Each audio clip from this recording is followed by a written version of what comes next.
Alright, time for number 3 on the top 10 list, and it's none other than Rouge the Bat. Now you might be saying to yourself, well, Brian, don't you like Rouge? Oh, I like Rouge. That's why she's in the top 3. And Rouge to me is just one of those characters that has attitude. I mean, she's sort of like a bad girl with good intentions. You know what I mean? I mean, in the Sonic X cartoon, she's sort of the kind of character that will align herself with anybody that will allow her to get a Chaos Emerald. But most of the time, towards the end of the series, she always aligns herself with Sonic. Because, like I said, she's a good girl with bad intentions. Because she realizes, well, not a good girl with bad intentions, I should say, I'm sorry about that, but a bad girl with good intentions. That's what I was saying.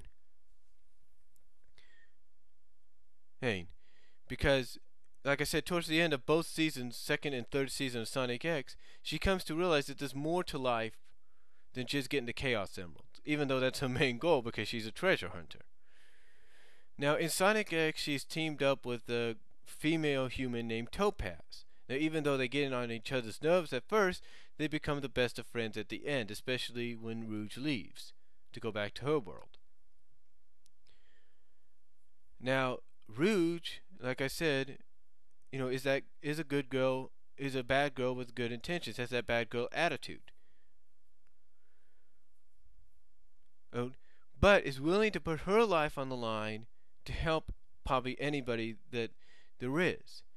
Nowadays, in the comics and in the cartoon, not the comics, but in the games, I believe she's being portrayed more as a ally to Sonic more than anybody else, and sort of like a close confidant of Shadows. And she's also still, like I say, a member of Gun headquarters in Station Square in the comics. But Rouge, she is one kick-ass character that knows how to get what she wants when she wants it. And like I said, is willing to put her life on the line to do what is right and put her hunt for the emeralds aside. And that is why Rouge is number 3 on my top 10 list. Now for number 2 of the top 10 list, and if you know me, you know I'm a Sadie fan, and number 2 on the list is none other than Bunny Rabbit. Bunny Rabbit, to quote my friend that did the top 10 list for me, she is freaking badass. I mean, think about it. You're part of a group, and you need muscle. And the muscle that you have is a girl that's half roboticized. Now, even though that might help your team out in the long run, the roboticization that Bunny has gone through is actually a bit of a tragedy. Because her dream and longing was to always get back to normal. Now, in the episode of the second season of Sadie M, Sonic Conversion, she temporarily does get de-roboticized. However, this does not last, and she's reverted back to robotization because they haven't fully, developed the machine enough to see if it's going to work, on a permanent basis. Now, in the comic, though, she basically is given an upgrade because her robotic parts that she was known for in Sadie M and in most of the comics were actually starting to take over her body.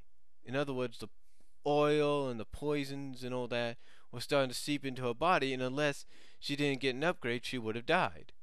So, Bunny Rabbit ends up deciding that instead of dying, she's going to go for the upgrade, especially since Antoine, who she falls in love with in issue 47, says that he will love her no matter what happens.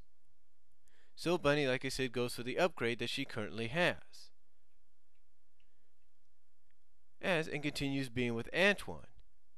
However, Bunny did go through a bit of a heartache in the early 130 issues to about 160 issues, for about 30 plus issues, because she believed Antoine didn't love her. The reason for this was because Antoine was actually had been replaced with his evil anti-Mobius counterpart, Patch. And this was revealed by Sonic in the one I think 165 issue when Sonic discovered that this Antoine was actually a fake, and thus he brought back the real Antoine, which resulted in about 9, 10 issues later of Antoine and Bunny getting married. Now Bunny, like I say, is a badass. There's no doubt about it, because before there was a Blaze, before there was a Rouge, she was the kind of character that would not take shit from anybody. Excuse my language, but that's the kind of character she was. She would not take shit from anybody. She'd get in your face, she'd whoop your ass, and if you didn't like it, well, that was your problem. And that is why Bunny Rabbit is number 2 on my top 10 list. And of course, we're at number 1, and if it didn't surprise you, it shouldn't now. Number 1 is Princess Sally Acorn. Now I know some people may have rated her at number 3 or number 2, but me, she's at number 1.